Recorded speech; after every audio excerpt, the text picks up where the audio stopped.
Hello dear class 11 students, welcome back to this online tutoring alternative English class with me as your tutor, Esther Zobio. Today we are going to learn a very interesting and an inspiring story from the prose section titled The Letter A by Christy Brown. Christy Brown was born into a working class Irish family at the Rotunda Hospital in Dublin on 5th of June 1932. He was a writer and a painter.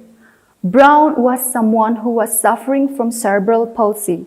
Now, what is cerebral palsy? Cerebral palsy is a neurological disorder caused by a non-progressive brain injury or malformation that occurs while the child's brain is under development. It affects a person's ability to move, to maintain balance and posture. Christy could write or type only with the toes of his left foot. His most recognized work is his autobiography, which is titled My Left Foot. So the lesson that we are going to do today is taken from his book, My Left Foot. It is an excerpt from his autobiography. In this lesson, Christy Brown describes how he overcame his massive handicap with his willpower, firm determination, and with the continuous support of his family, especially the love and support of his mother. Christy Brown was born as the 10th child in a family of 22. His mother faced some complications while giving birth to him. When he was just 4 months old, his mother noticed that his head would constantly fall backwards whenever she tried to feed him. So she attempted to correct this by placing his hand at the back of his head to keep it steady. But when she took it away, back it would drop again. Now that was the first sign when his mother noticed that something was wrong with his son Christy. As he grew older, his mother became aware of some other defects too. His hands were always clenched tightly and twisted unnecessarily almost all the time.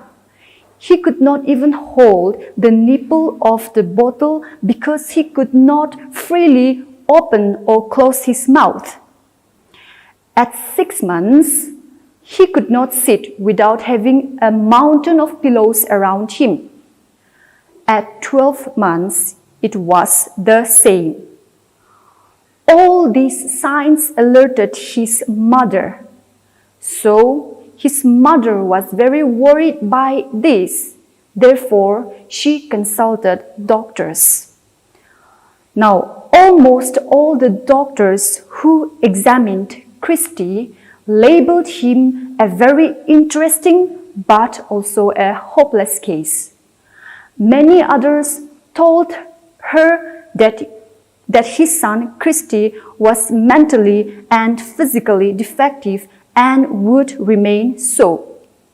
They assured her that nothing could be done for him. But she refused to accept this truth. She had a firm belief that her son may be physically weak, but not mentally retarded. His mother was a woman of firm determination. She believed that though his body was crippled, his mind was not. So filled by true motherly love, she tried to take care of him by herself. No matter how dull and incapable he might grow up to be, she was determined to treat him equally like other normal children. That was the most important decision as far as his future life was concerned. It meant Christy will always have his mother by his side. But it wasn't easy for his mother because now the relatives and friends had decided otherwise. They argued that Christy should be taken kindly and sympathetically, but not seriously. But his mother wasn't content just to say that he was not an idiot, but she set out to prove it, not because of any rigid sense of duty, but out of love. 4 years rolled by, and Christy was already 5. But even at the age of 5, he could neither sit nor speak. His body parts were useless. His mother would show him pictures of animals and flowers and ask him to repeat them after her, trying to communicate. She hoped that Christy would at least learn and communicate with other people. One day she had been sitting with Christy for hours, showing him pictures of animals and flowers out of a great big storybook, and trying to let Christy repeat the names given there, trying without success to get Christy to repeat them. This had gone on for hours while she talked and laughed with him. Then at the end of it, she leaned over and asked him, "Did you like it, Christy? Did you like the bears and monkeys and all the lovely flowers? Nod your head for yes, like a good boy." But Christy could make no sign that he could understand her. She turned away from her curious stare and left the room crying. The door closed behind her, and it all seemed hopeless.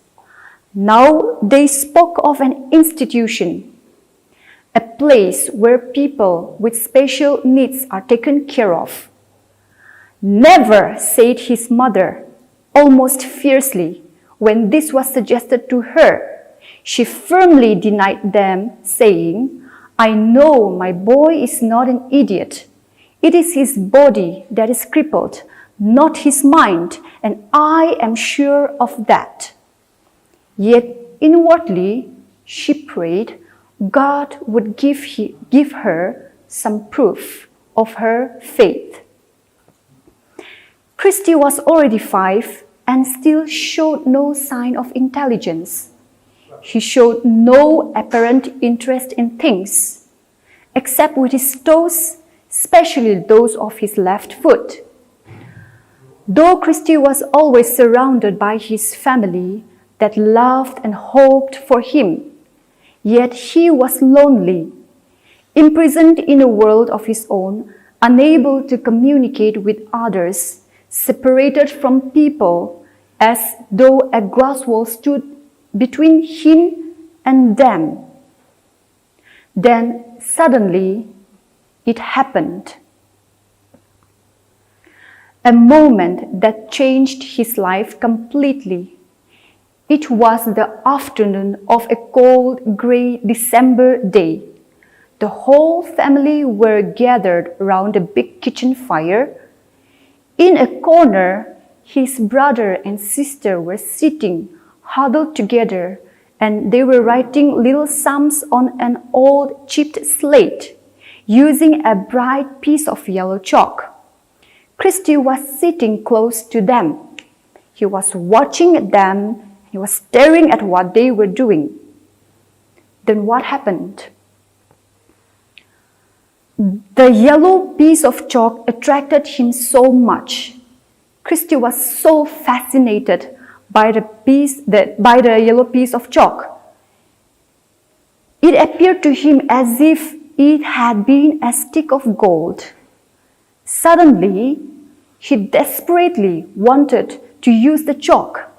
He unconsciously grabbed the chalk out of his sister's hand with his left foot. He held it tightly between his toes and started scribbling it on the slate. He was doing that. Then suddenly he realized what he was doing. Next moment, he stopped, dazed and surprised, looking down at a stick of yellow chalk stuck between his toes, not knowing what to do with it next. His mother came in from the pantry with a steaming pot in her hand. She saw Christy in the corner with the chalk between his toes. She put down the pot. Then she crossed over to him, knelt down beside him, and taking another piece of chalk, she deliberately drew the letter A on the floor and told Christy to copy it. Now, at first, Christy couldn't. Each and every person in the room were tensed, excited, and frozen, and eagerly waited for a miracle to happen in their midst.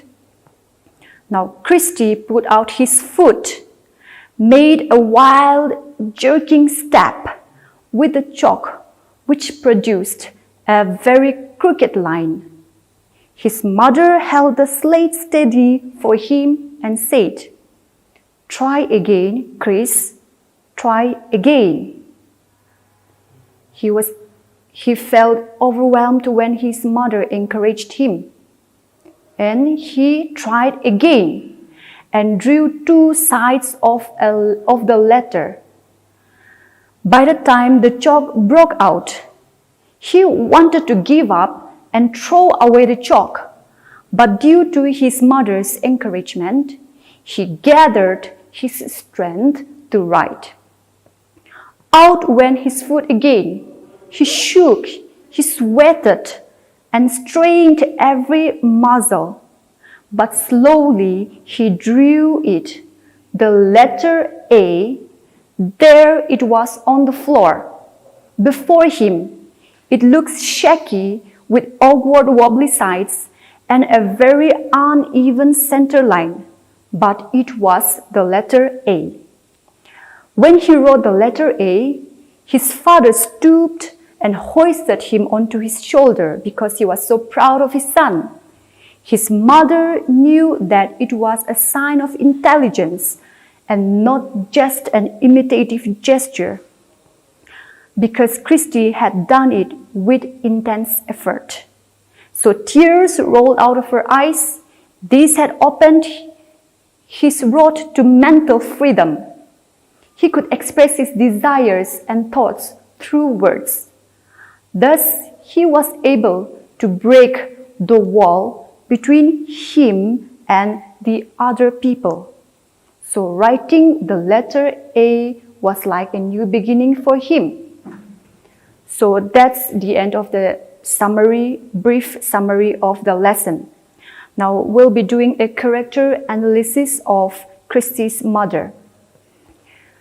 Christy feels that not many mothers would have treated him the way his mother did. He feels that they would have treated him kindly and sympathetically, but not seriously. They would have not struggled to the extent Christy's mother struggled to mold him. So he felt very thankful for having a mother like his. Christy's mother decided to regard him on the same plane as the others. She thought that it was his body which was crippled, not his mind. Therefore, she decided to raise him like a normal child. Christy considered her mother's decision a momentous one because it meant that his mother will always be by his side to fight all the battles and all the struggles that were to come in his way and to inspire him with new strength when he was beaten. Eventually, the decision proved to be a significant one in Christy's life. Christy achieved the impossible simply because he was given the chance by his mother to express himself. His mother didn't give up hope, but struggled for him. She gave him all important help and molded him right way. She didn't give ear to the doctors, relatives, and friends that her son was imbecile. She loved him and believed in him. She thought that his son, Christy, was not an idiot. She took Christy in her own hands and treated him in the same way she treated her other children. To her, it was only his body that was crippled, not his mind. She removed all the obstacles that came in his way. She spent hours with him, showing him pictures, telling him names of animals and flowers, and gave him all care and love. Finally, her faith, patience, unconditional love, and strong determination rewarded her, and her struggle changed into triumph as her continuous support for Christy made him learn to express himself through written words. So that's the character analysis of Christy's mother. Now let's discuss the significance of the title, The Letter A. The first letter that Christy ever learned was the letter A. And this letter indicates a beginning to a new life for Christy. Everything changed when he wrote the letter A with a chalk tightly gripped between his toes. On his left foot, he could feel, think, and wanted to express, but he could not pour out his feelings until the day he learned how to write the letter A with the support and encouragement that he got from his mother. Therefore, writing the letter A also paved the way to a new life and a key to the author's mental freedom. The author was assured with the fact that it was a source for relaxing his tensed body and twisted mouth. It also conveys his journey through written words, which is more lasting than the spoken words. Christy's story is one of perseverance and focus. Though his mother continuously supported him, if Christy himself wasn't determined enough to give himself into learning how to write and to paint, then this would have been a different story, or we wouldn't even be studying about him today. But Christy Brown himself is a proof of how perseverance and hard work pays off. I'm sure his story of all the struggles he had to go through and his success has inspired us in many ways. So students, with that we come to the end of our lesson for today. We'll get back to you in our next video lesson. Until then, stay safe.